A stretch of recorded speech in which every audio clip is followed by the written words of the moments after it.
Caldwell turned, and as he turned, his ankle received an arrow. The class burst into laughter. The pain scaled the slender core of his shin, whirled in the complexities of his knee, and swollen, broader, more thunderous, mounted into his bowels. His eyes were forced upward to the blackboard, where he had chalked the number 5,000,000,000, the probable age in years of the universe.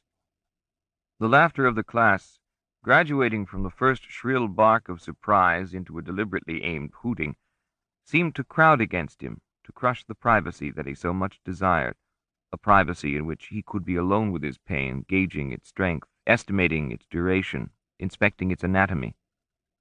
The pain extended a feeler into his head and unfolded its wet wings along the walls of his thorax, so that he felt in his sudden scarlet blindness to be himself a large bird waking from sleep.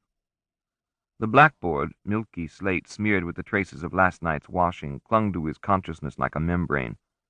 The pain seemed to be displacing with its own hairy segments his heart and lungs.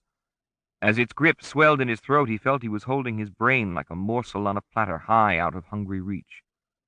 Several of the boys in their bright shirts, all colors of the rainbow, had risen upright at their desks, leering and baying at their teacher, cocking their muddy shoes on the folding seats. The confusion became unbearable. Caldwell limped to the door and shut it behind him on the furious festal noise. Out in the hall, the feather end of the arrow scraped on the floor with every step. The metallic scratch and stiff rustle mixed disagreeably. His stomach began to sway with nausea. The dim, long walls of the ochre hall wavered.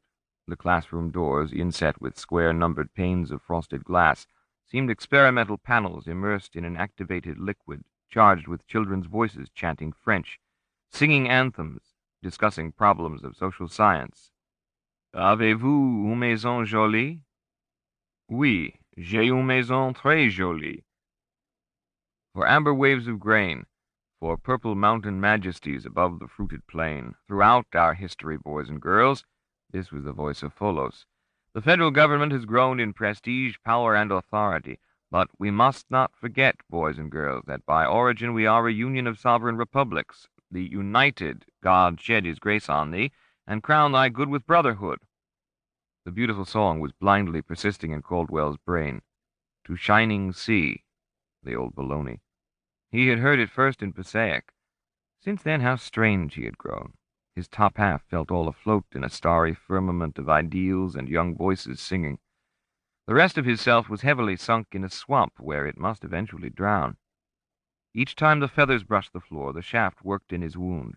He tried to keep that leg from touching the floor, but the jagged clatter of the 3 remaining hooves sounded so loud he was afraid one of the doors would snap open, and another teacher emerged to bar his way. In this crisis, his fellow teachers seemed herdsmen of terror, threatening to squeeze him back into the room with the students. His bowels weakly convulsed. On the glimmering varnished boards right in front of the trophy case with its 100 silver eyes, he deposited, without breaking stride, a steaming, dark, spreading cone. His great gray dappled flanks twitched with distaste. But like a figurehead on the prow of a foundering ship, his head and torso pressed forward.